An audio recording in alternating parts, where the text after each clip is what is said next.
Afterwards, the link of this event will be available on YouTube, and we can share. And also, if you want, afterwards, you can reach out to the speakers and have more concrete questions or debates. And so that's also why we are doing this. We have now entered our speaker from the Commission. Welcome. And then, so I'll just give the floor first to Geoff Croker. Please, you have the floor. Thank you very much. Just sharing my screen. Hope you can see that.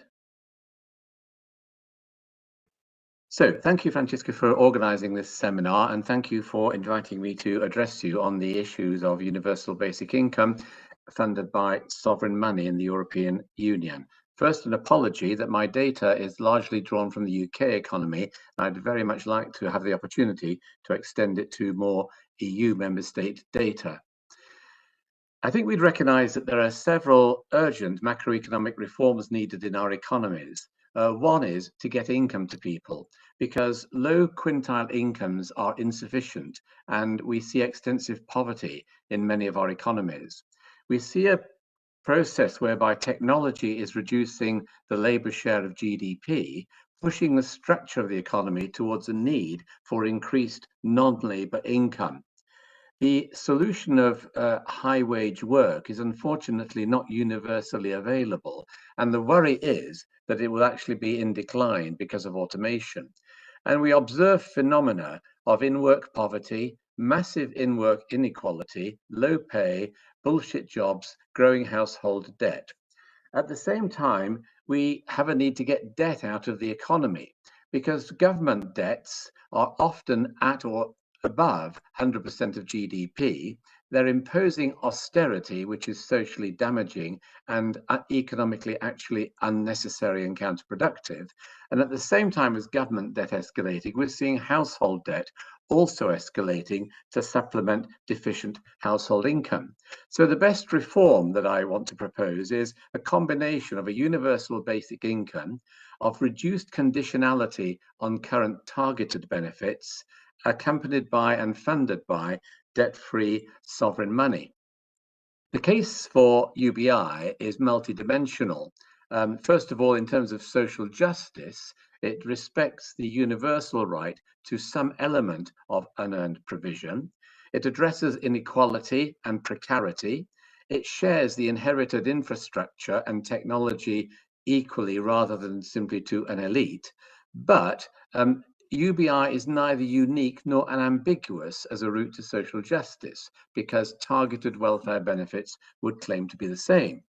The difficulty with targeted benefits is the conditionality that they necessarily impose, and universality of UBI overcomes the problems of conditionality by removing intrusion and humiliation, which leads to very low take-up rates, reckoned to be up to £19 billion of missed take-up in the UK, and it infamously leads to unemployment and poverty traps, because as we all well know, if a welfare recipient takes work, then they lose benefit according to the wage that they've taken. So therefore, there is little incentive to work, and you get unemployment and poverty traps.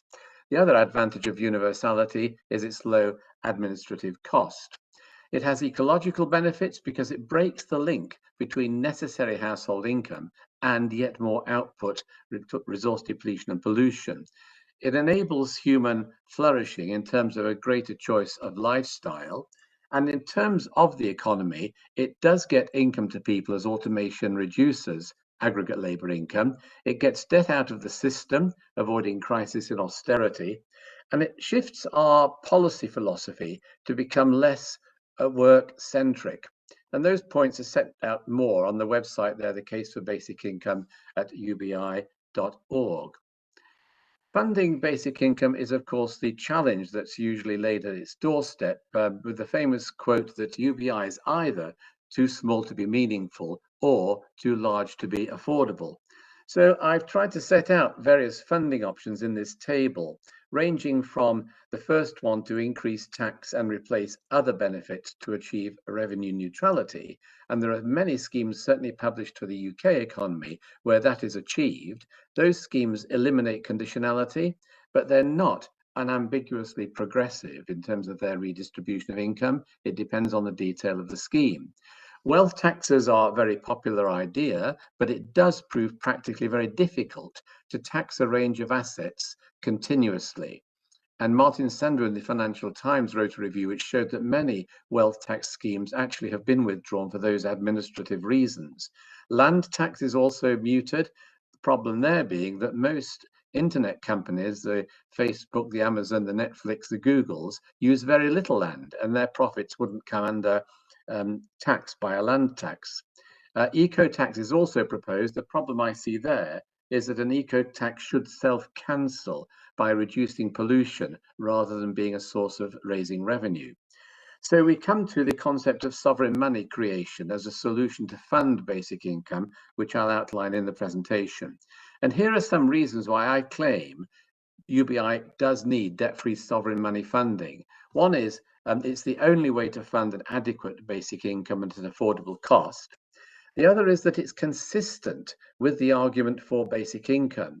So in a thought experiment of a totally automated economy, where you plugged a machine into the earth to generate all the goods and services we want, in such a thought experiment, there would be no wages and all income would be distributed as vouchers by the government to citizens. That represents an economy with 100% UBI and 100% debt-free sovereign money.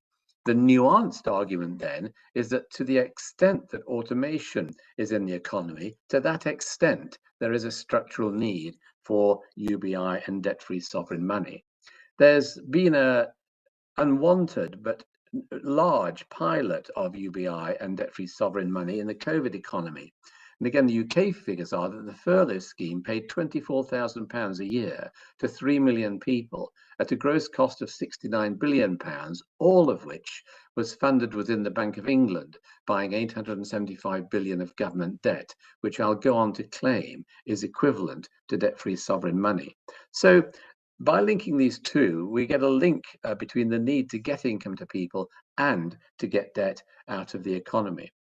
So if we look at some of the income graphs first, this I start with the UK, where we see that low quintile incomes have plateaued over the last 50 years, but financial debt is prevalent. So in the left-hand diagram from the last 50 years, you see the top line there, the top quintile have seen good income growth.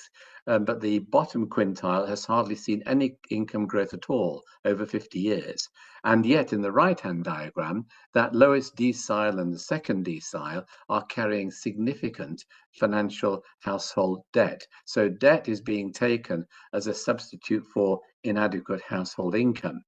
Looking in the aggregate for the UK, we see the gross disposable income as a percentage of GDP declining in the top diagram and being supplemented in the bottom diagram by a mirror image of growing household debt as a percentage of GDP. So inadequate income is once again leading to household debt. The OECD data is similar. There we see aggregate labour share of the OECD countries consistently declining over the last 50 years and household debt consistently increasing. So incomes are proving inadequate, particularly in the lowest quintile, and debt is replacing it. So the research evidence for this is presented in a study by the Institute for Policy Research at the University of Bath in the UK, which took data for 23 countries' economies and ran a regression to demonstrate that indeed technology is an explanatory variable for the reduction in aggregate labour share. Chris is going to report in the next session on Cambridge Econometrics work. Now, if we move to look at debt, at the same time, debt, as we all know, is massively increasing. So here is UK household debt from 1987 to 2021, mushrooming from just under 60% to over 100% of GDP. It's, I claim, a surrogate for inadequate household income. And at national debt level for government debt, we see again levels of 40% GDP rising to a level of 100% GDP for national government debt, which is a surrogate for the absence of debt-free sovereign money. Governments have taken debt instead of creating money. For the EU picture, we see the average EU 27 figure is 91% of GDP as its national debt. And also in that diagram, you see the wide range of ratios of debt to GDP across EU countries, demonstrating that this ratio is rather arbitrary and there is nothing objective about it. And finally, for OECD, we see Japan and Greece there with debt to GDP ratios at 200%, or in the case of Japan, 265%. And the comment there is that these debts are mythical, delusional, and unreal. No economy can repay 265% of its GDP. So there is a need for some reconsideration, redefinition, and re-engineering of the monetary economy. So we're looking to engineer debt out of the economic system, both by replacing household debt with basic income and by replacing government debt with sovereign money and restoring austerity cuts. Just one slide on the question of money creation, and here I try to explicate the consequences of incorrectly defining money creation as debt by the central bank and the government. Firstly, money is not quintessentially debt because money does not pre-exist in nature. Therefore, at the point of its creation, it's not borrowed because it didn't pre-exist. So at the point of its creation, it is created and is not quintessentially debt at that point. Secondly, as we've seen, debt to GDP ratios are an artificial and arbitrary constraint on government. Now, we long breached the Maastricht 60% limit, and those levels are arbitrary. They vary enormously, but they do act as a constraint on the economy through austerity programs and leave the economy at less than full employment and less than adequate household income. Debt, therefore, should not be a call to impose austerity. And when the central bank does purchase government debt, as is widespread in all jurisdictions now, I claim it is equivalent to net zero debt when the central bank is owned by the same government. And it is equivalent, therefore, to direct money financing. And the size of it is huge. So in the UK, the Bank of England holds £875 billion of government debt. And in the EU, the ECB holds 3 trillion euros of EU member states' debt. So direct money financing, i.e. the central bank creating money which the government then just spends, is now de facto, and I'm arguing it should be made de jure.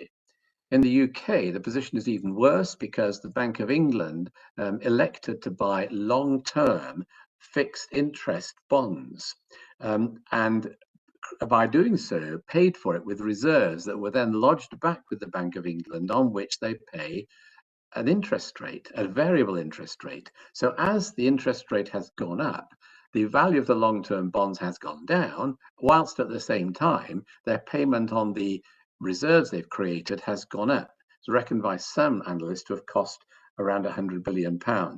So need for redefinition. So basic income funded by debt-free sovereign money generates equilibrium and a stable position. And here I refer very briefly to the work that Cambridge Econometrics have done, which Chris is going to outline to us in the next session. But essentially, we asked Cambridge Econometrics to feed in £100 billion of UBI funded by debt-free sovereign money to test for an equilibrium compared to hyperinflation. And the result was stability. And then, as Chris will go on to say, we modeled the effect of automation taking more labour income out of the economy, again supplemented by basic income and debt-free sovereign money. There's the link. And we're currently working with an academic team at Cambridge University and Napoli with a stock flow consistent model of the UK economy, which will have an explicit financial sector to show where the money stocks and flows go. And that development is in hand for the course of this year. There is always, of course, this concern of inflation. Won't basic income be inflationary? And it's slightly amusing at times that the bit of economic history absolutely everybody knows is Weimar and Zimbabwe. So that's the challenge, that basic income is going to lead to runaway inflation. Well, hyperinflation, of course, requires a breakdown in the real supply sector of the economy, which thankfully we're not facing.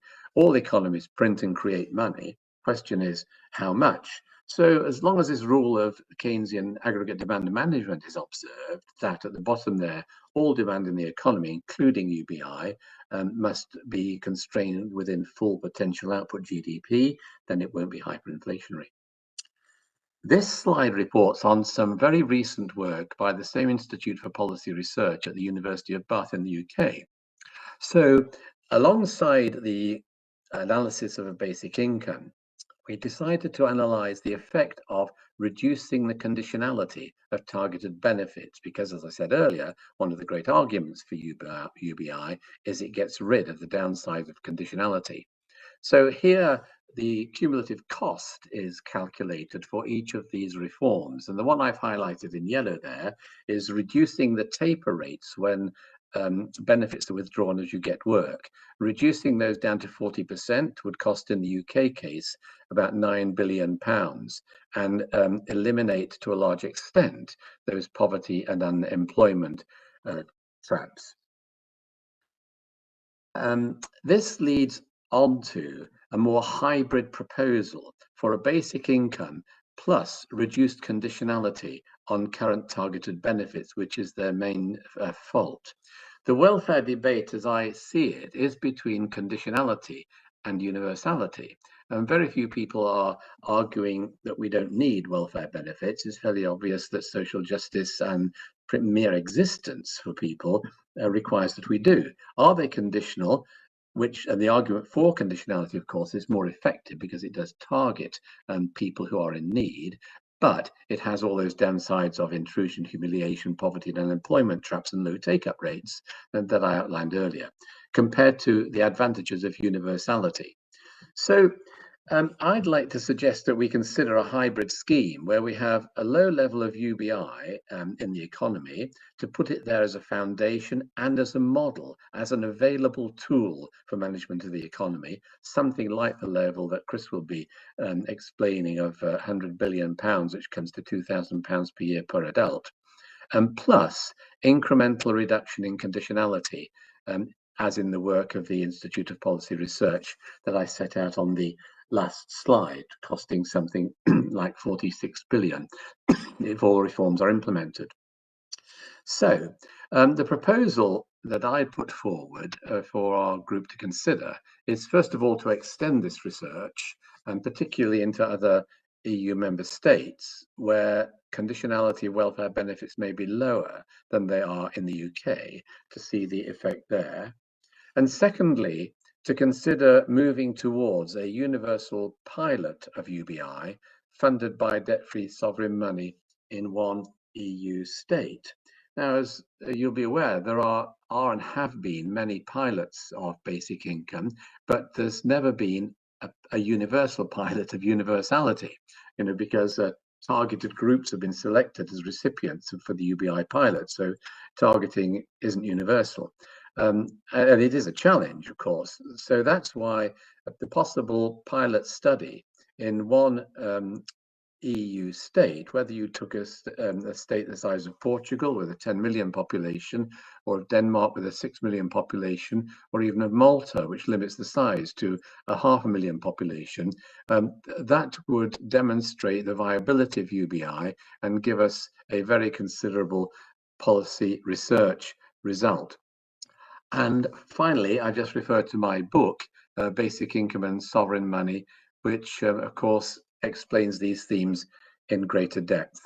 So thank you for your attention. I hope I've kept to my time, and look forward to the debate with you. Thank you very much, Jeff. It was a beautiful presentation. You could really sum up in less than 20 minutes a big range of topics. And let's immediately move through to Mr. Chris Thong.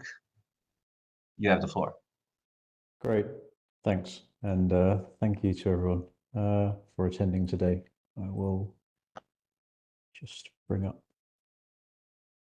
slides, which you should now be able to see, and I will get going. So so Jeff's teed me up quite nicely, actually, in terms of talking about some aspects of his thinking and what prompted us also to conduct this piece of research about must be over 18 months ago now.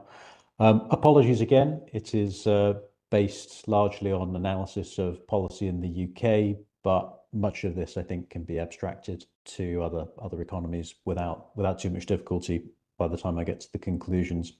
So I'll be talking just briefly about why we might want to think about the macroeconomic effects of a basic income. It's really something that remains relatively underexplored in terms of the policy implications of basic income. I'll talk through a bit more how we went about that using economic modeling, and then I'll contrast two cases. One is the small scale basic income of the kind that is normally proposed, which you might think of as income supplement. And then we'll talk a bit more about automation, large scale basic income, and there we can touch a bit more on the role of Jeff's idea of debt-free sovereign money as well before I conclude.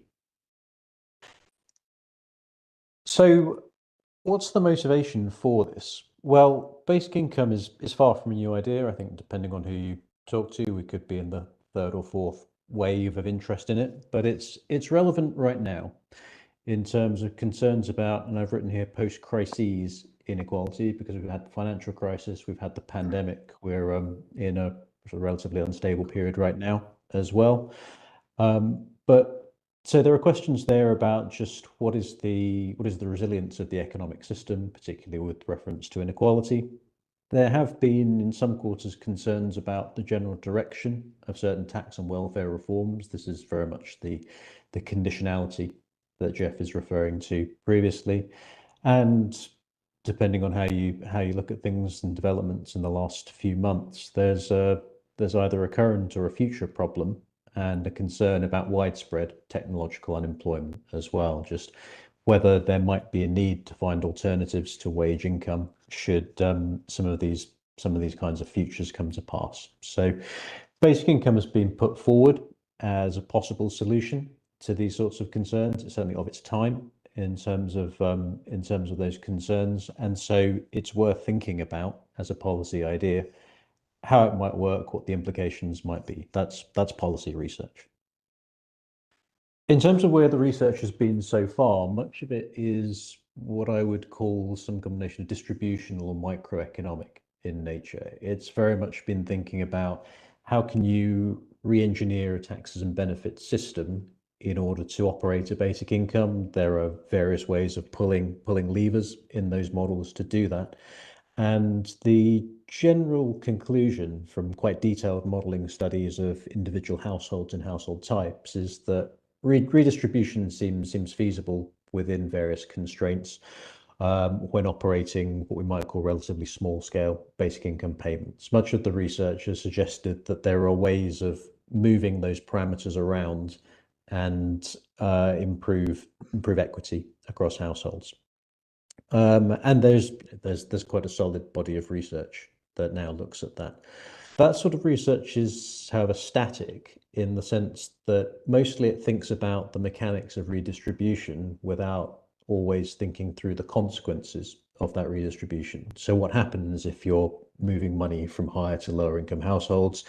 Are there concerns or implications about incentives to work? How are they factored into that?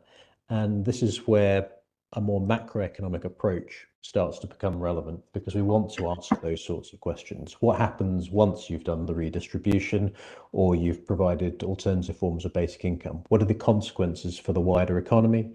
And there, the mechanisms we're particularly interested in is how does that affect household behavior? What does it mean for their incomes and expenditure?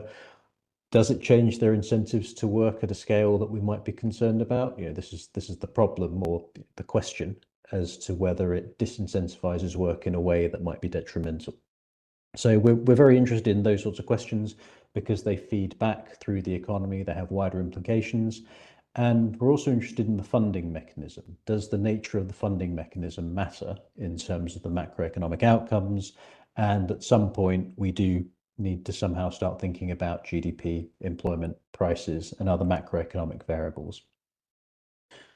And so that brings us to how we might start thinking about the macroeconomics of basic income. And here we need modeling. There are relatively few cases at scale of basic income pilots or basic income-like pilots that make it very easy to abstract to these wider macroeconomic concerns. It's not straightforward to tease out in certain cases, but there's some evidence that helps us think through these issues. But the standard way of doing this, whether thinking about basic income or the sort of impact assessment that's very common at European level, is to apply a framework. We want a structured framework, a model, to simulate the economy under these different conditions. And that's what we did in this case. We started from a baseline or a status quo projection, which didn't incorporate a basic income. And the idea is that we could then simulate alternative scenarios, changing the policy levers, so implementing a basic income, adjusting taxation, and so forth.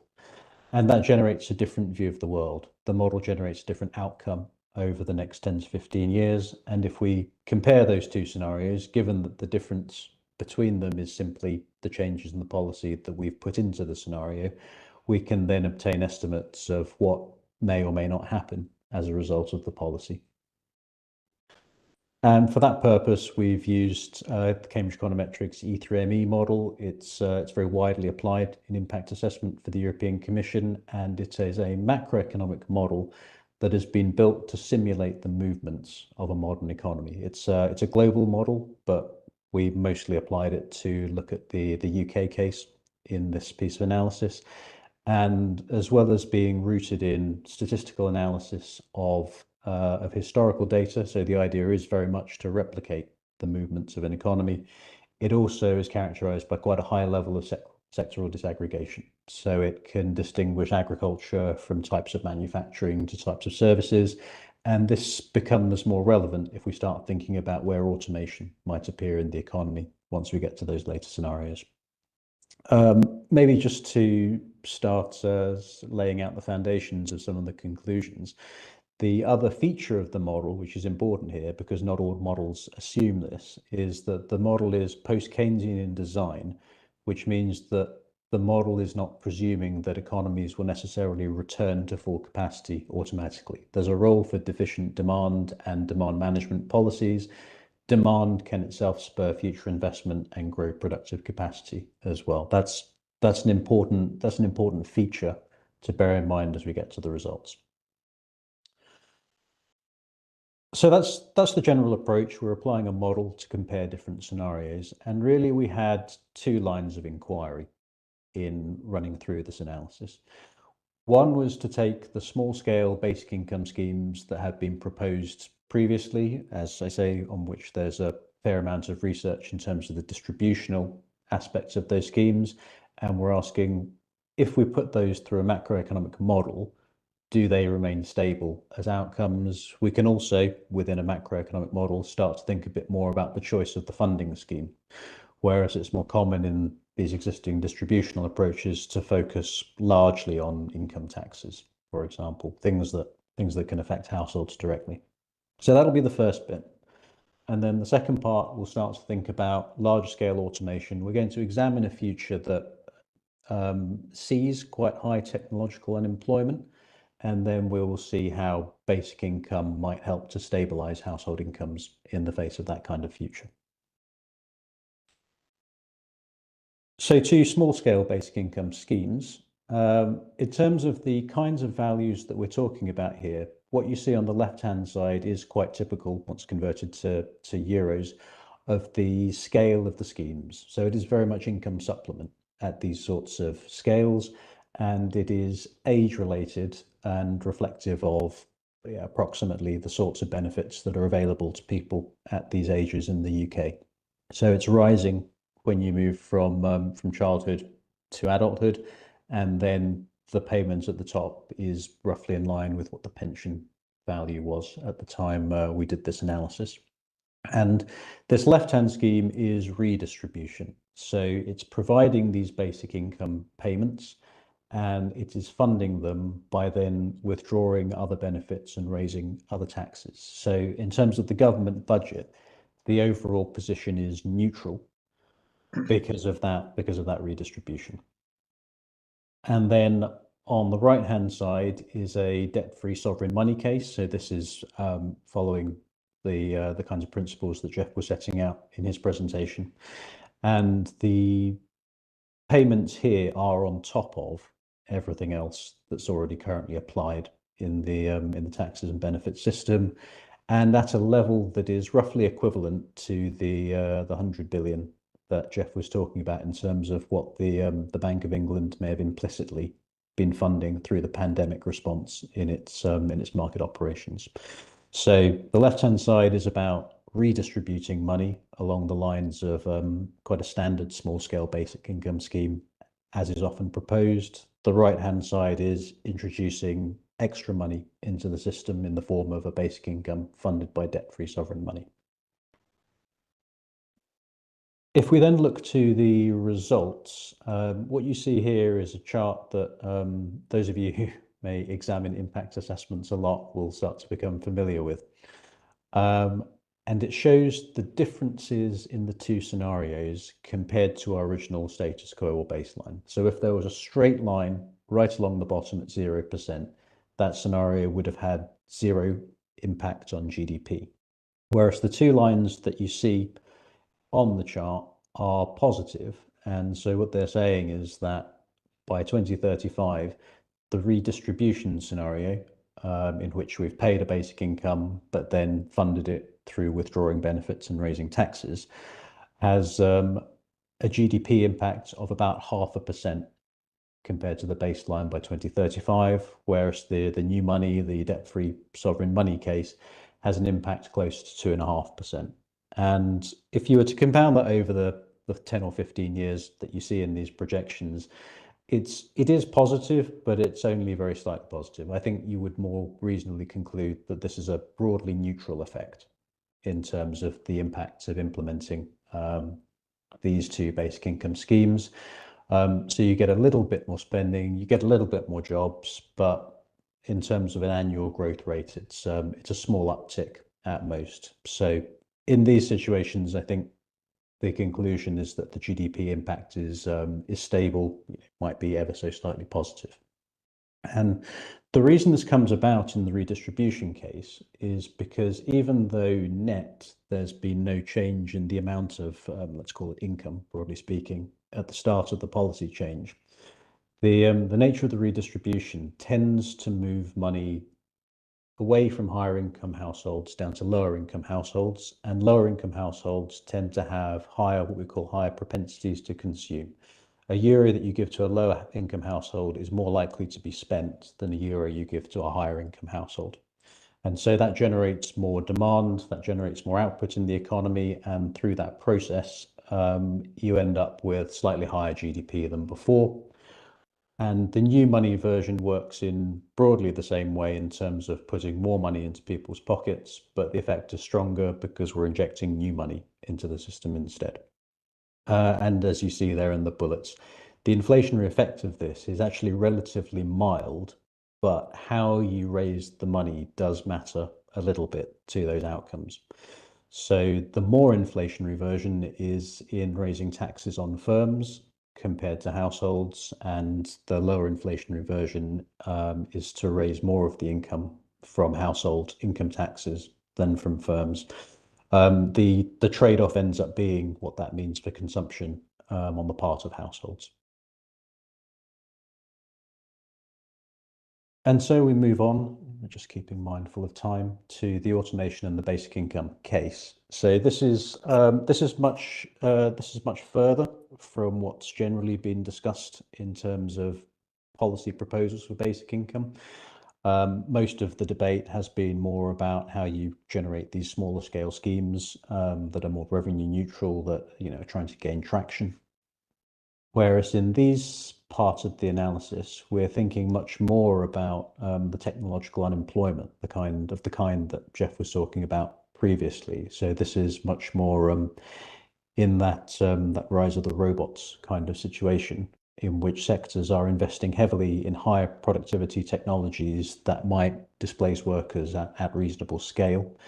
And in the scenario that we've developed for this, and I should say the express intent was to generate a technological unemployment scenario, we're looking at job losses in line with earlier work by PwC that suggested around 15% in terms of the job losses by 2035 as those sorts of investments take place.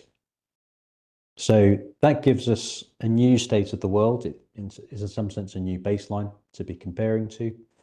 And against that, we then apply basic income funded by debt-free sovereign money, with the idea that the basic income here is set to a level that tries to return household incomes to their previous state before the automation took place. So this is very much an attempt to replace lost wage income in this sense. Turning to these results, the GDP chart is structured in much the same way, and the two lines that you see here now are the effect of automation on GDP. And this negative result arises because you have high automation, but you're also, and that is more productive in terms of the productive capacity of an economy. But what that's coming with is households that are having their income eroded. So we're talking about spending power in the economy being eroded, and through that process, in some sense in reverse to what I described for the small uptick in the small scale schemes, what you end up seeing is this lower GDP effect because the economy can produce, but there's not the income or the demand to support the higher GDP from before. And in some sense, this is one of the causes of the fears behind automation were it to play out in this particular way. And so the policy response that we tried to that was to then introduce basic income in order to recover household incomes. And that's what the second line is. This is automation as before, but the basic income is trying to bring household expenditure and through it GDP back up. And in terms of the stability of that outcome, the model seems to suggest that that is possible, and again with relatively mild inflationary effects. And as I'll show you very shortly, actually it's the influence of automation that has more of an impact on prices than the basic income that's overlaid onto it. And so here is the comparison of the inflationary effect, both up here along the flatter part when comparing the impact on inflation in our fiscally neutral, so our redistribution small scale scheme, alongside the debt-free sovereign money version of that scheme. And you see that the impact, the difference from zero is not especially high. Again, we would conclude that that's quite a mild impact on inflation. And as you see, when we're talking about the automation case, there is some inflationary impact from adding debt-free sovereign money, basic income to the automation scenario, but it pales in comparison to the relatively lower prices that are afforded by automation. So much more of the price effect is an automation effect in the scenario here than what's added by the additional UBI. And these results come about in the kind of model that's deployed here because of this idea that there can be spare capacity in the economy. In the shorter term, those increases in incomes and expenditure are absorbed because there's capacity that can be used a bit further. And then in the longer term, that capacity in response to the higher demand then starts to increase because it spurs further investment. This is quite standard in a post-Keynesian model. And so because of that, the price effects that follow in these cases in an economy that is not at capacity, the price effects are quite mild. So to conclude, some things to bear in mind about the results. One is that at the moment, the model assumes that wage bargaining works as it has tended to in the past, whereas I think there still remains some debate. I think it's relatively theoretical in terms of whether wage bargaining empowers workers to walk away, thereby increasing their wage bargaining, or if there might be some risk that it ends up being a supplement viewed by firms instead. I don't want to put forward a position on that right now, but there is a debate about that effect. We haven't explicitly looked at the impact on exchange rates and competitiveness in this single country piece of analysis, although equally with the kinds of mild inflation that we're seeing in these results, there's no obvious reason that there might be interest rate effects that lead into exchange rate effects. And we've also not considered, should we say, impacts that are not immediately economic, though of course in a wider account of the impacts of basic income, there's something to bear in mind. And that's the role of education and training in driving future productivity and what it might do for health and well-being, all of which need to be captured in an assessment, but would be outside the bounds of the current economic models that we're operating. So I'll just finish up just with the final points here, which is in terms of what Jeff was talking about, stable equilibria in terms of basic income schemes. There were no obvious concerns that a small scale basic income would generate an unstable outcome, and nor in terms of the future that we're comparing against in the high automation case was there a strong sense that that might also occur under more extreme conditions. It is important to note that this comes about in times when there is capacity in the economy. And of course, we've had periods of late where we've had demand supply shocks, we've had tighter periods in the economy. And basic income is unlikely by itself to help solve those problems. And it's important to bear in mind that there would need to be other policy packages in those sorts of considerations, rather than just thinking that basic income by itself would solve the problem, which I'm not sure anyone on the call is necessarily arguing anyway. So I will stop there. I think I've gone ever so slightly over, but hopefully not eaten into too much of Scott's time. Thank you very much. You were only a minute over, but it was very enlightening the way you described the modeling occurring with all the econometric details and what implications this could have for GDP rates and inflation rates. I'll move immediately to DC, I think, to Scott Santens. Please, you have the floor.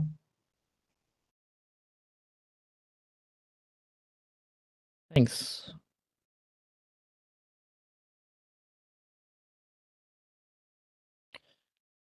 All right, everybody can see the slides?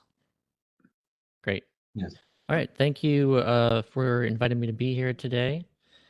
And thank you as well to Chris and Jeff for getting into kind of the nitty-gritty details, various models and stuff. I'm going to kind of go into the basics and kind of big picture. I think that's important to really understand any kind of real cost analysis. I'm the founder and president of Income to Support All Foundation, and I've been in Rudder and UBI Advocate since 2013. And besides being the author of Let There Be Money, I've also lived with a crowdfunded basic income floor since 2015. So I've actually been, experiencing what it's like to have the security of a floor underneath me. And so to get into the basics first, I really want to reiterate what basic income actually is, what is, for a policy to be a basic income, it needs to be cash, and it needs to have these four characteristics: unconditional, universal, individual, and periodic. So by unconditional, no work requirements, independent of employment status. Universal, everyone gets it. It's independent of income status. Individual, it's provided to every individual within a household, not only the head of the household. And it's periodic, so this can be hourly, daily, weekly, monthly, quarterly, yearly, etc. So something you have to be able to plan around. So you can actually experiment with each of these four characteristics too, independently, just to see what the impacts of those changes are. And to kind of get an idea of what basic income really looks like, I created this And I think it's helpful to understand that we're talking about a floor that's underneath everybody. And when you have that floor, it's not only that, as has been discussed, there can be various taxation mechanisms and or no taxation mechanisms if you're looking at sovereign money, deficit spending, these kinds of things. But for the most part, we are talking about a policy where there are net recipients and net payers into the system. So what that means too is that the cost of basic income is less than people tend to think it is. A lot of people just think, oh, that you take the amount of money, you multiply it by the number of people, and boom, that's a really large number. It's too expensive. But of course, that's not the case. By essentially looking at the net payers as paying for their own basic income, there is no cost to the state. If the state provides someone a $12,000 tax credit and taxes them $12,000, then there is no cost to the state at all. It's just wash. It's just two numbers on a ledger, one being subtracted from the other. They cancel out.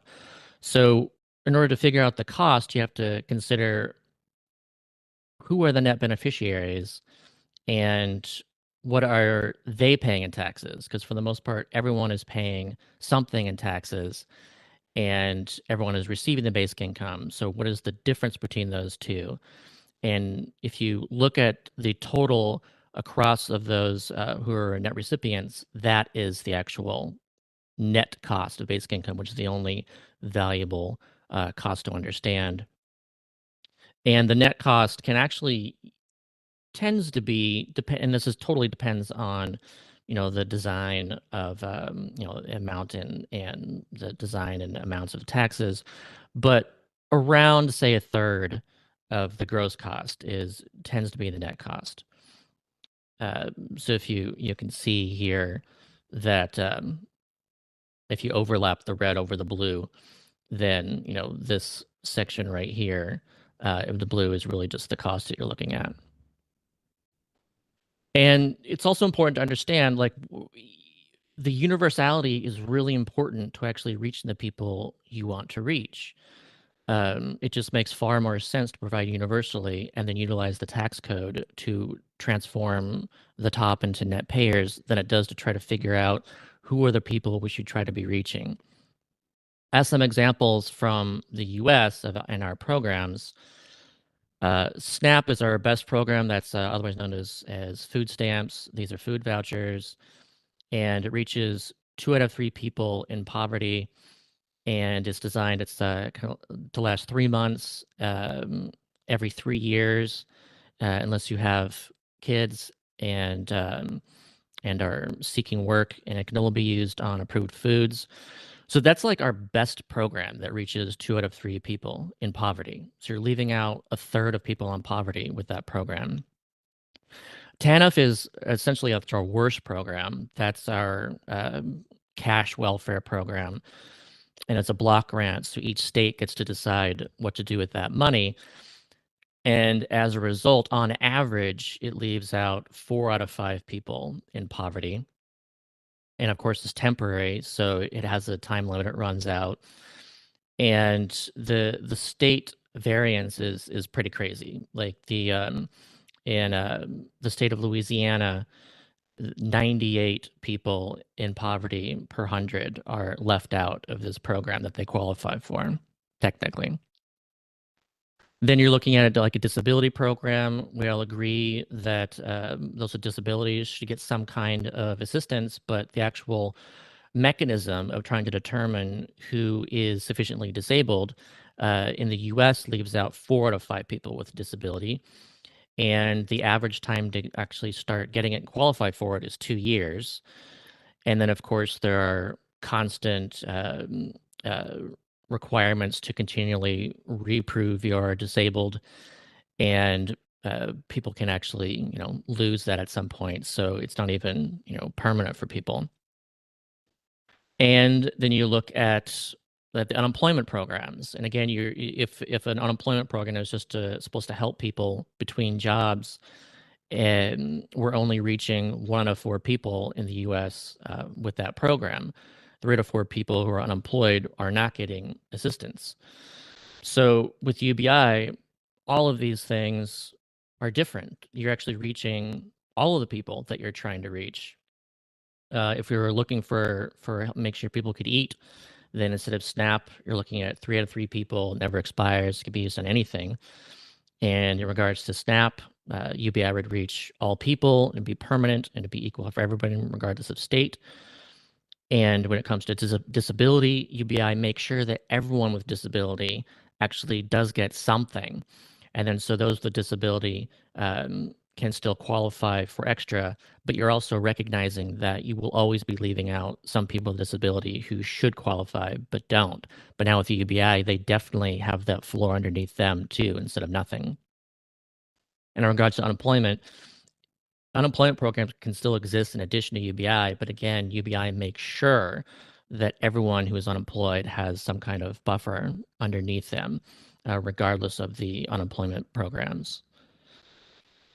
So I think it's also important to look at what is it that we know the observed impacts of basic income from the various pilots. There are certainly common questions that are asked, and people will propose, "Oh, let's do another pilot." But there are things that we really do know already, to some degree, some more than others. And so the big thing is, everyone's concerned, oh, well, what about work? If someone's provided unconditional income, won't they work less? And study after study after study shows that there is just no significant reduction in the labor supply from these. And of course, the details matter. The amount of the UBI matters. Marginal tax rates matter. But overall, there just isn't the impact that people are concerned about. To the contrary, actually, you see a lot of self-employment impacts.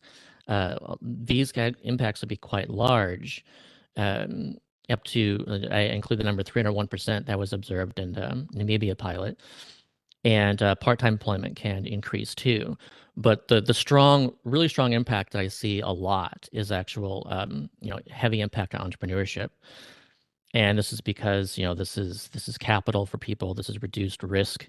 And it's also increased consumer spending power for customers, which is imperative for the successful small businesses.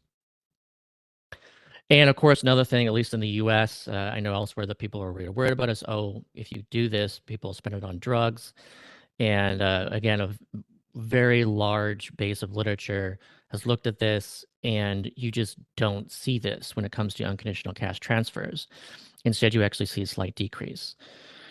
And when it comes to work, again, when there are reductions in the labor supply, what you see is that this can shift to unpaid forms of work, like new mothers extending their maternity leaves, and also students, like focusing on going back to school and getting their degrees to actually get better jobs.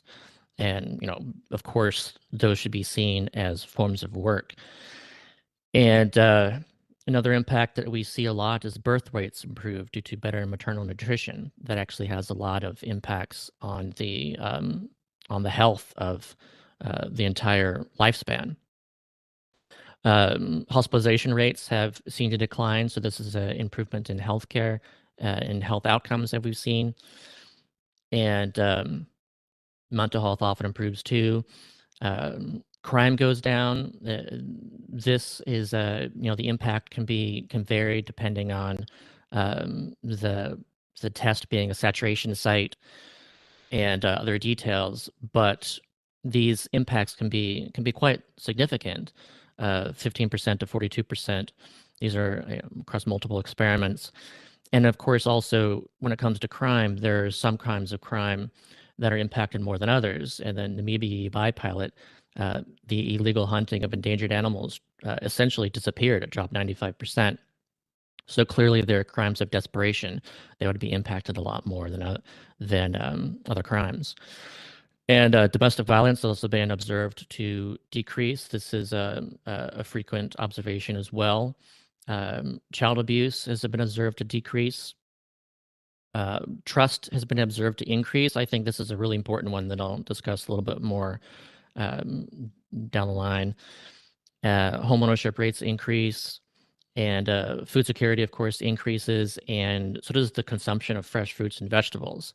It's just, a lot of people's diets they're just trying to get by with the cheapest possible, and fresh fruits and vegetables can be more expensive. Basic income enables that. And some more recent things I'm excited about are observations of impacts of homelessness and recidivism, and I'll get into that a little bit later too. Both of those can drop to zero within those time frames. And very common, savings go up and debts go down. These are the sources of the various observations that I've just covered. And they're also sources of studies that, could still be done. Alaska has been proven to be, not only the best example of a long-term, fully universal cash payment to everybody that meets the qualifications of being ABI, but there are still studies of it being done, and we're still learning new things.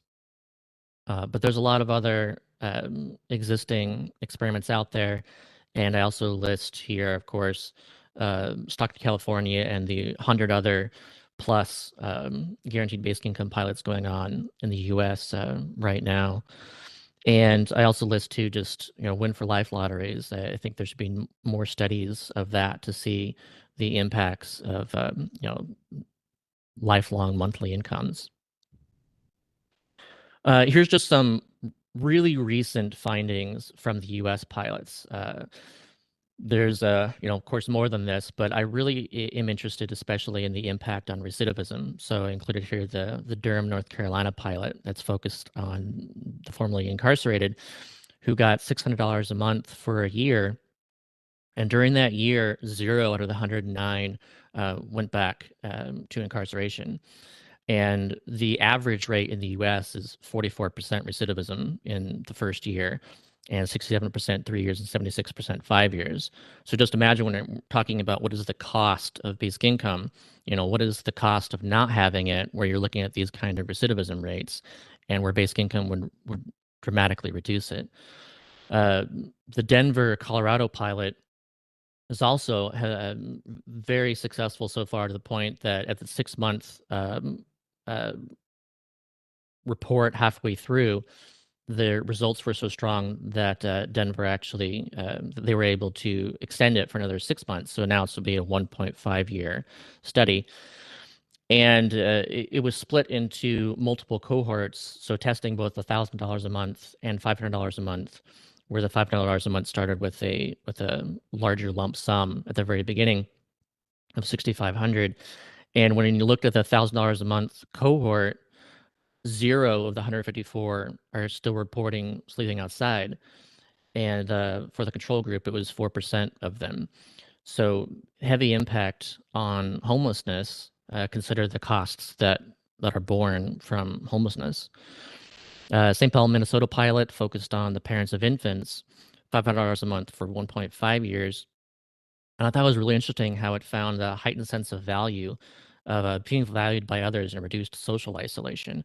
Of course, we know that these have a heavy impact on mental health. So, consider the cost, what is the cost of people not feeling valued by others and increased social isolation? Then there's the Austin, Texas pilot, $1,000 a month for a year. And again, the people felt significantly more connected to the people and places in their neighborhoods. So this is showing a real social cohesion impact. So consider that. Now, we talk a lot about, of course, the impact on work. And as I said before, all these studies show that there is no significant negative impact on work. But this large systematic review, I think, has a great summary. And I just see this over and over again, this basic finding. So despite a detailed search, we have not found any evidence of a significant reduction in labor supply. Instead, we found evidence that labor supply increases globally among adults, men and women, young and old, and the existence of some insignificant and functional reduction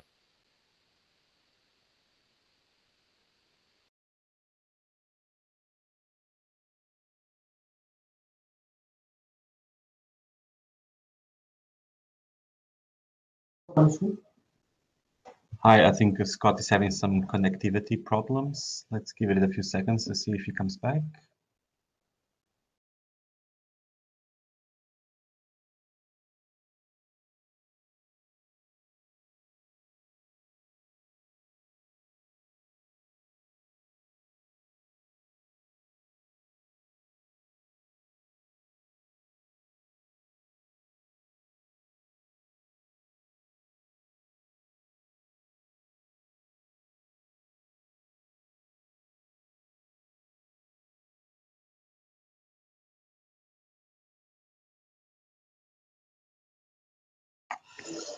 Sorry, so we kind of had a technical problem from Scott. Since we don't know, and we tried for 30 seconds, 1 minute to see if the connection would be up, we don't know how long can and will we wait. So I would pass the floor to Gilles Spark from the European Commission to make his presentation. Okay, so I shall go ahead then. Okay, let me then first start to screen.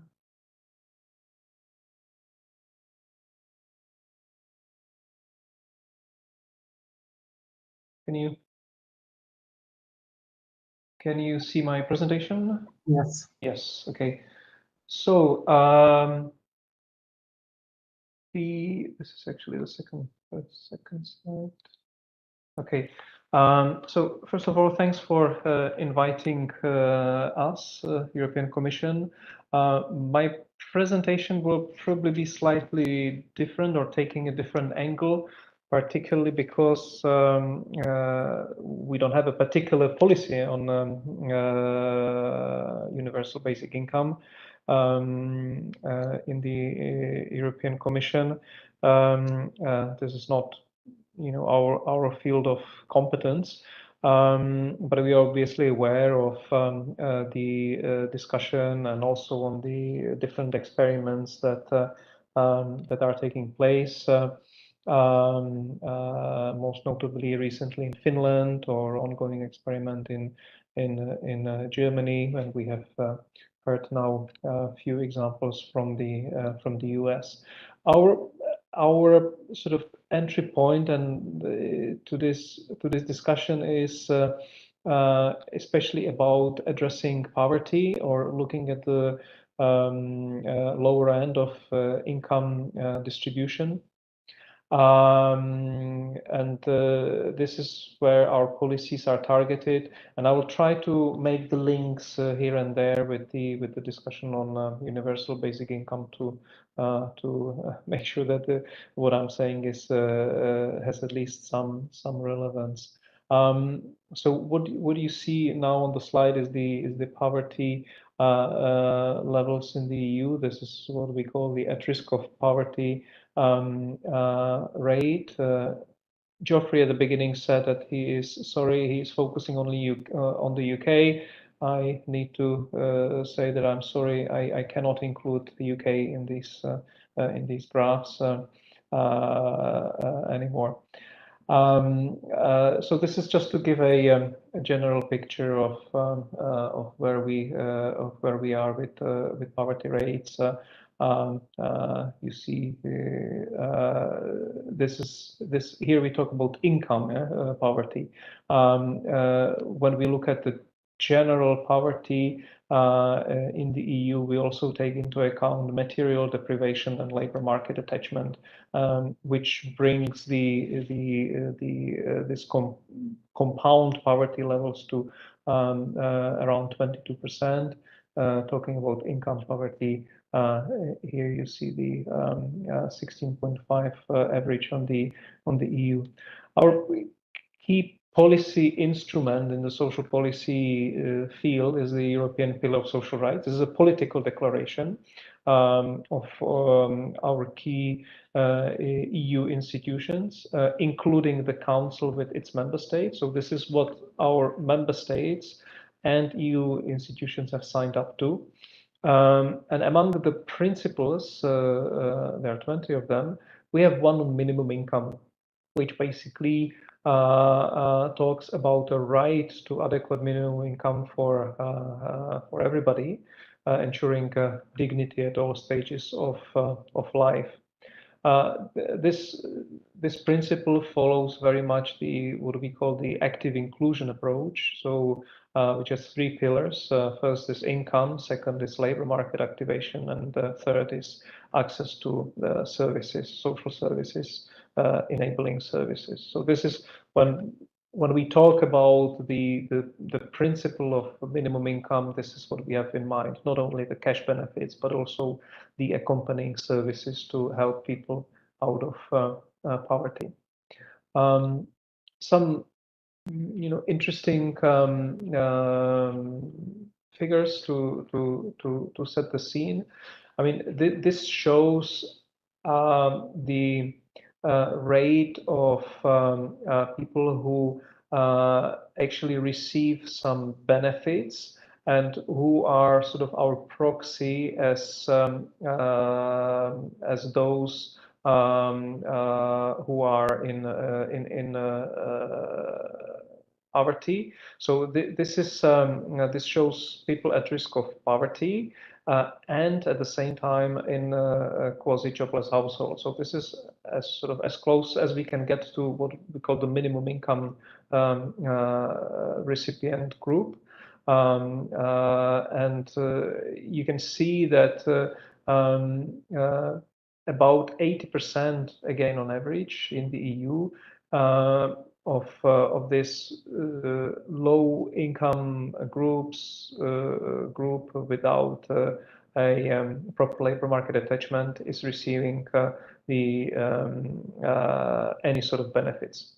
So that, on the other hand, tells us that there's 20% of those who are in need of income support who, for one reason or another, do not get any income support for their living. A year ago, actually almost exactly a year ago, we have come up with the Adequate Minimum Income Council recommendation, which is a soft law. It's not legally binding, but it's something on which member states agree in the council.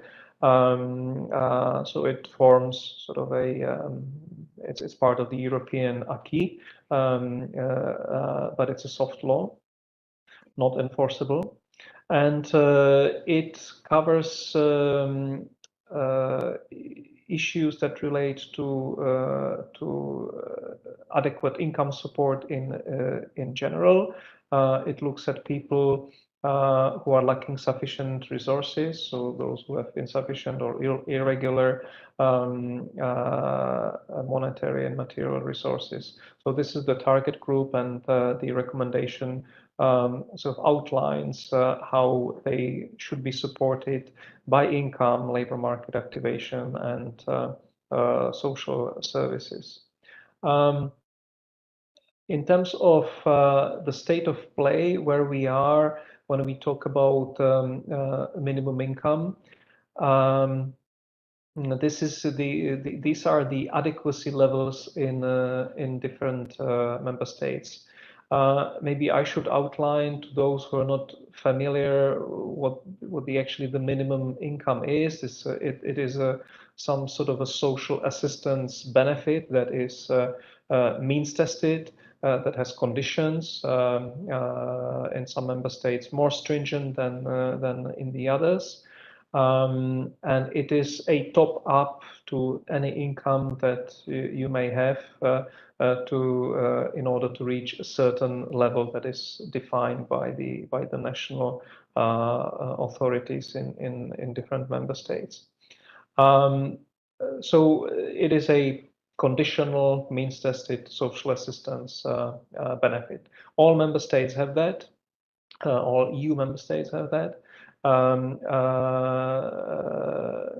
of the member states obviously has anything that could be considered a universal basic income. So this is, something closest we can get to when looking what is the most relevant part of the member state social protection system. So here, if you look at the sort of the adequacy graph, we are maybe the most important is the axis that shows the income of a minimum income beneficiary as a share of the poverty threshold. So the poverty threshold would be the 100% on the horizontal axis.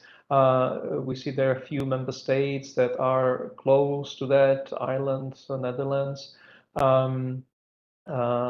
So they're close to achieving the adequacy that is around the poverty line.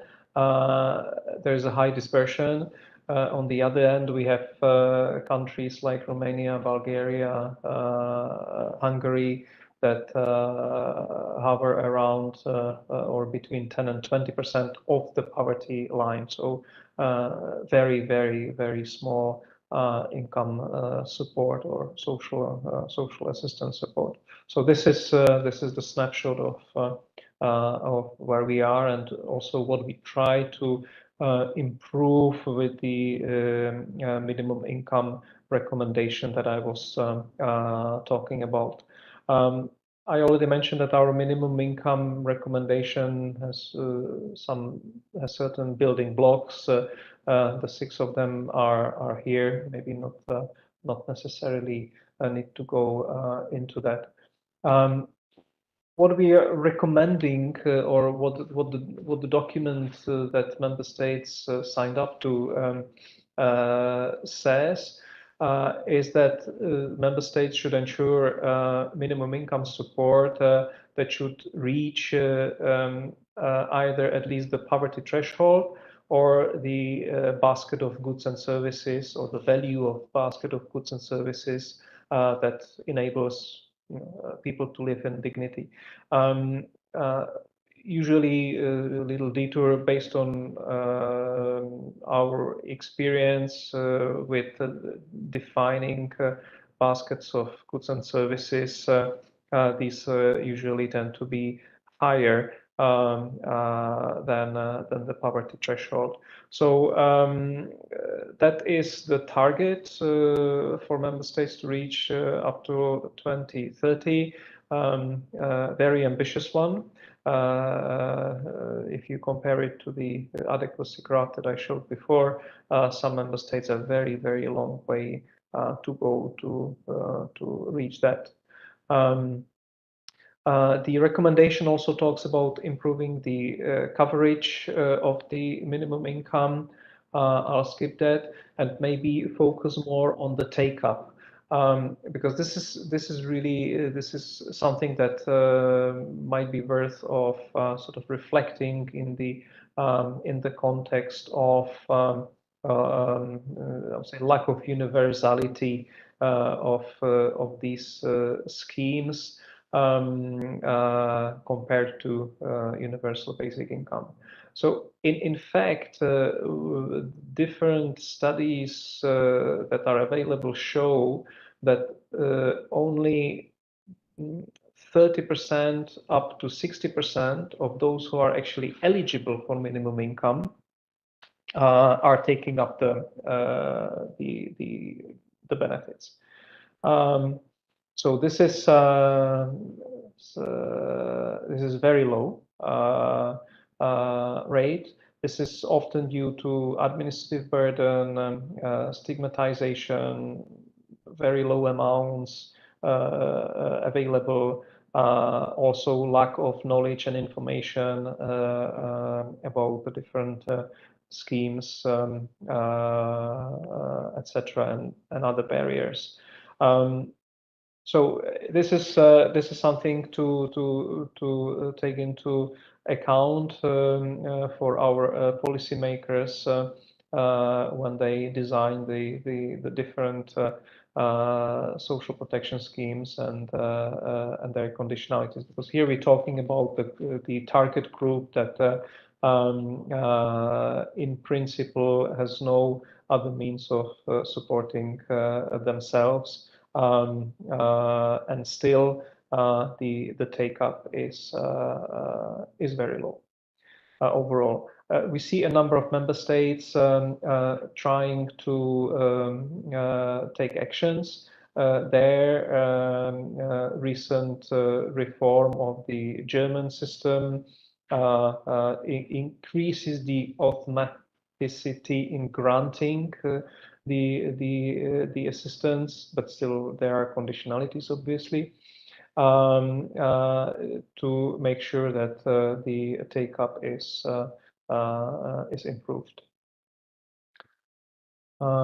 Next, there are also other recommendations covered by the minimum income package, improving access to labor market, to enabling and essential services, individualized support, and also improving the monitoring and governance, because in many cases we still lack data to be able to properly assess the effectiveness of different social assistance instruments that are being put in place. I've also put here a slide that of a simulation that we did when discussing the minimum income with member states. It basically shows, how much resources will be needed to make a particular impact in terms of the GDP percentage. So currently, and again, of course, there are many caveats, there are many assumptions. But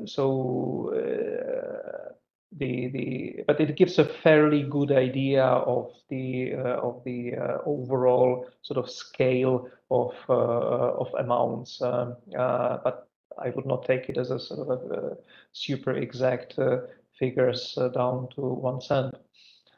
So if you look at the baseline, so currently, again, on average, very much differs by member state. On average in the EU, we spend about 0.42% on minimum income schemes.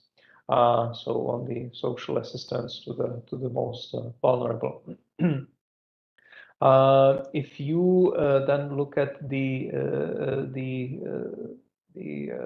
other end of the table, the scale, how much resources would actually be needed if we want to grant minimum income at the level of poverty threshold to all who are currently below the poverty threshold. So that would be plus 0.95% of GDP. That would basically be a poverty elimination scenario in the EU. It is, some people might be surprised that it's actually not that much. I mean, it's still a substantial amount, but it's nothing completely out of any proportion. So this is interesting sort of consideration in terms of the budgetary aspect of taking people out of poverty. I have a few slides about universal child benefits, because actually this is when thinking of universal basic income, we do have something of that sort for children in most countries, at least in the EU. There are universal child benefits that are unconditional. I mean, they're conditioned only on the existence of a child, to simplify. So there is some material to study and to look at the impacts. On this slide, we have looked at how the child benefits actually impact on poverty alleviation. You can see, I mean, quite naturally that the child benefits can bring down and do bring down child poverty quite substantially. Poland, Germany, basically by half. So this is an important instrument to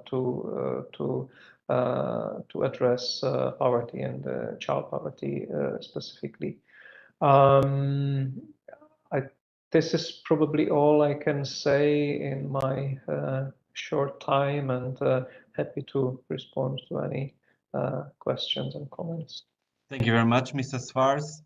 It was very enlightening to see the Commission position on the matter.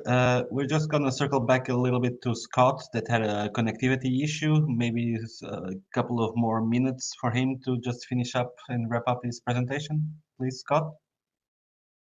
Thank you so much. Sorry about that.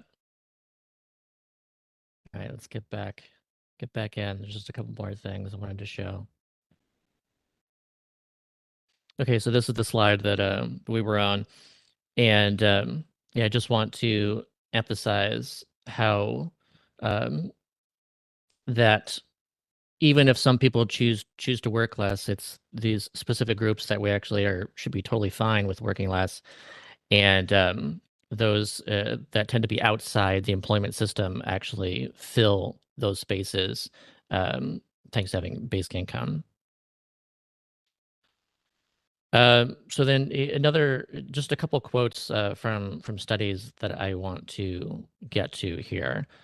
Just get through these really quick. So we're observing a global loss of trust. This is just recently from the 2024 Edelman Trust Barometer. Quote, income inequality and trust inequality are inextricably linked in a moment of dangerous embrace, a problem for all planet Earth. In 2024, we found double-digit income-based trust inequality in 23 of the 28 countries in which we study these trends. That's up from 21 countries 12 months ago. Globally, less than half of people with low incomes trust their own electoral system and feel that their current government was fairly elected and is legitimate. That compares to nearly 2/3 of people with high incomes. And again, and as a study of impact of automation on democracy, we investigate the impact of industrial robot adoption on individual voting behavior in 13 Western European countries between 1999 and 2015. We find that individuals more exposed to automation tend to display higher support for the radical right. Automation was also associated with poor perceived economic conditions, lower likelihood of having a permanent contract, and lower satisfaction with the government and democracy. And the impact of targeted assistance on trust, I find this study very interesting and important. Among those who barely met the cutoff to be cash transfer recipients, the relative poverty prime led to a 0.6% percentage point increase in government satisfaction. Among those who barely missed the cutoff and received no cash transfer assistance, we observe a 10.5 percentage point drop in government confidence. Non-beneficiaries feel resentment that they do not have access to economic assistance from the state that others have access to, despite their economic need. So this, I feel, this really stresses the importance of universality. If you try to target people and you leave people out, the impact, the negative impact, is just an order of magnitude greater than making sure to include them. So what you really want to do is make sure not to exclude people. And contrary to that, Finland experiment of basic income actually looked at trust and measured it. At the end of the 2 years, basic income recipients registered elevated levels of trust in other people and institutions, such as Finland's politicians, political parties, parliament, judiciary, and social security system. One explanation could be that the basic income experiment did not involve bureaucracy, another that the recipient felt society or the system was not neglecting people who had fallen on hard times. So again, that backs up that previous observation. So what is the ultimate net cost of UBI? Well, you have to calculate the net cost as I discussed at the beginning of my presentation, but also then you have to subtract out some things and really consider some things. And so one of them is, as we've also discussed, what programs and subsidies can be replaced, reformed. That's a typical one. What services will be less burdened? So we're talking about healthier people, doing less crime, needing less shelters. That's a lot of reduced cost to the system. And then how much can GDP grow? As Chris pointed out, that's something to keep in mind too. And then what is the cost of the loss of faith in democracy? Like, what is the monetary value of the loss of faith in democracy? What's the cost of unnecessary jobs, e.g. David Graeber's bullshit jobs theory? What is the cost of harmful jobs? Like one of the unconditional cash pilots showed a 30% deforestation decrease. So when people didn't have to cut down the forest to survive, they stopped doing it. So what is the cost of that? And ultimately, do we have the economic capacity to meet our basic needs? So finally, when we ask what is the actual cost and do we have enough money for it, I think it's the wrong question. Money is like ballots. It's a voting tool. The ultimate constraint is inflation. Can we actually meet the demands of people who are expressing it with the basic income? Do we have the resources, knowledge, and technology to meet that demand? And if the demand exceeds supply of basic needs, then clearly the supply of those basic needs should be increased, or we should raise taxes to manage that inflation. I think the starting point should be making sure people can meet their basic needs, and then make sure that those can actually be met by investing in the supply for those. And also, shortfalls can be temporary. Demand actually spurs greater development. So even if you do temporarily exceed supply, then with higher inflation, that can just be a temporary thing until the supply matches. And of course, competition matters. So we want to make sure that there's a good amount of competition in the economy. Okay, thank you so much. Thank you. It was also very interesting to listen to the several experiences from the US. I think I'm gonna go back and give each of our panelists, along with our thank you for these very invaluable presentations, maybe 2 or 3 minutes each to each one of them react to the other's presentations, or maybe some last remarks. Would you like to start, Jeff?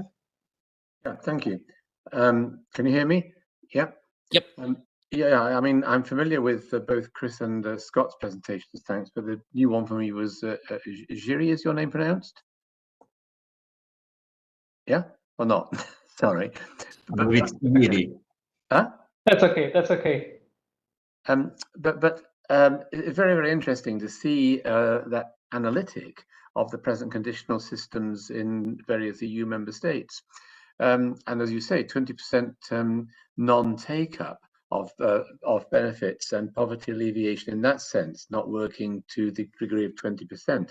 And on the graph that you showed, where the scatter diagram was all below the adequacy rate, do you not think that that's a fairly persuasive, indicative argument in favor of universality? And do you think we could get a discussion going, maybe, with the policymakers on that very question? Yes. Mr. Schwarz would like to respond? Yeah, okay. So let me respond. I mean, there is no particular sort of appetite to discuss universal basic income. This is something that is still staying at a sort of experimental base. Not so much. It has not entered the debate of policymakers. That's that's a neutral statement that I can make. But what is a lot entering the debate is the issue of take-up. Now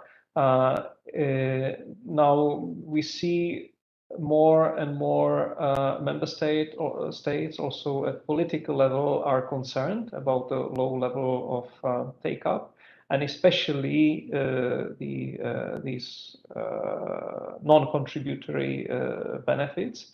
Also because if you miss large parts of the population, it is not only about providing them with cash support, but also with accompanying services, trying to assist them,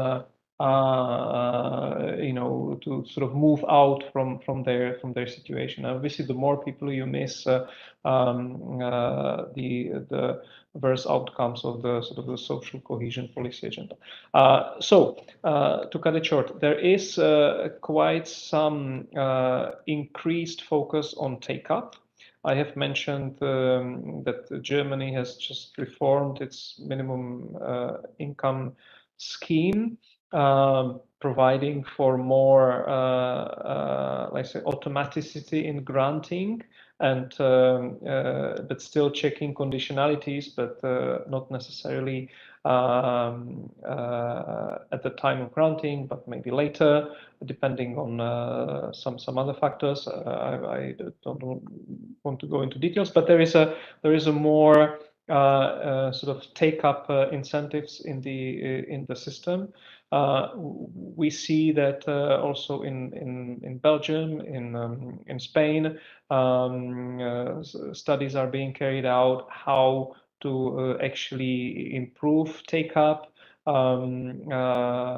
We see some sort of a partial reforms here and there in this area. So yes, it goes in that direction, but it is still very far from a discussion on universal basic income.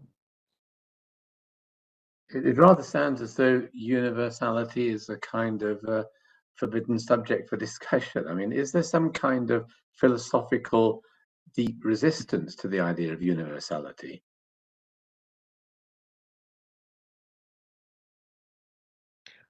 Not sure if it's a question for me. Yeah.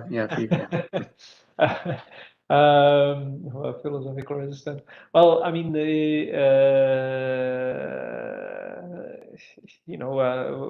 we are sort of living in difficult fiscal times, and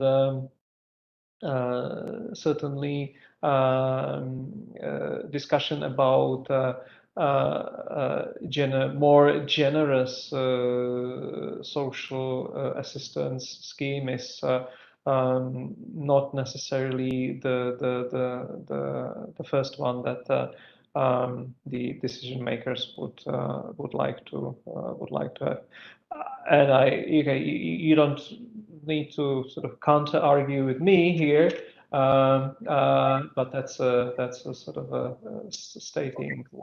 If you let me jump in, I think I can humbly try to translate what Mr. Svarsi is saying on the political landscape in Brussels and across Europe. So a huge thing like this would need at least a large majority between member states and between the several actors. The parliament, which is, I would say, more could be more easily convinced of the merits of something like this, and some member states would, but the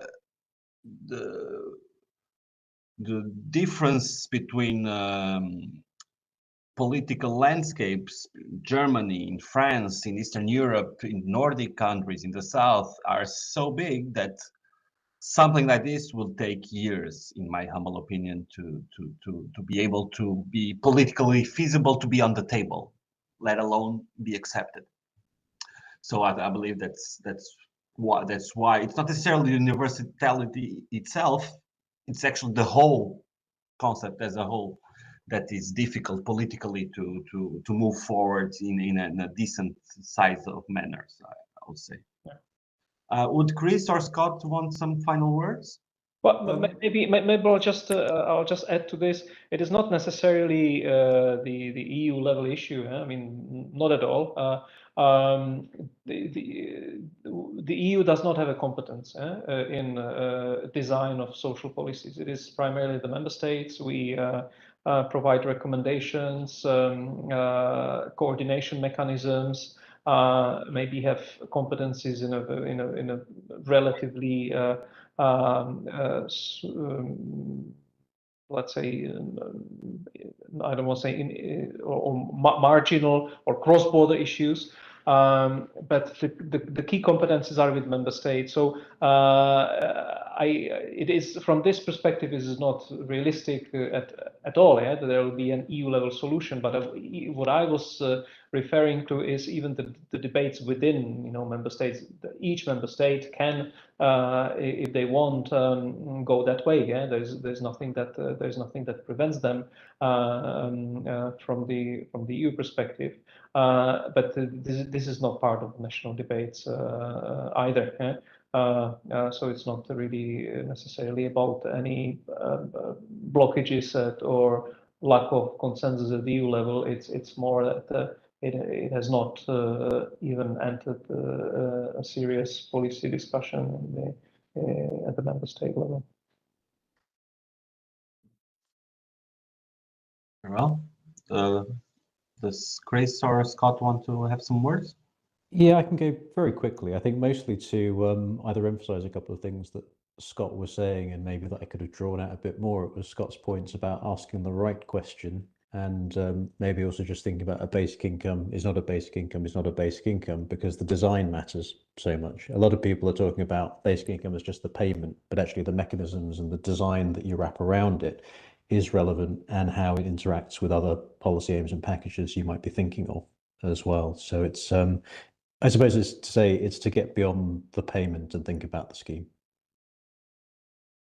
I'll just say that I think there's a lot of opportunity in the universality of the child benefits. So I'm glad Yuri included those, because I think that if you understand that, like if one country has a full universal child benefit and another country has a targeted benefit, then clearly they can see what are the the differences in the costs of those. Clearly with the universal benefit, there are net payers into the system and those families, despite the the kids are getting this, and you could make the case that you could save money by actually non-universalizing it and restricting it to low incomes. And of course, by doing that, you would leave out a lot of kids, and you'd lose your poverty reduction rate, and your cost wouldn't really change all that much, because you'd just be also reducing the taxes too. And so, like, what's better? And clearly, the universal child benefit systems work really well, and to make sure that the coverage of kids is that they're all reached. And so, why is it that, there's support for getting essentially basic income to kids and not getting at least some small basic income floor to, adults too, and therefore reaching households without kids? Like, why is it that child poverty is something that's cared about, but not adult poverty? And what are the savings of child poverty that are observed that society wide, that you're not seeing? So it'd be nice, potentially, I think, to utilize that, communicate the importance of universality in that system versus targeted mechanisms, and maybe there'd be more support with that understanding of knowing that universality actually reaches people and is just highly effective and does not have the negative work impacts that people are so concerned about.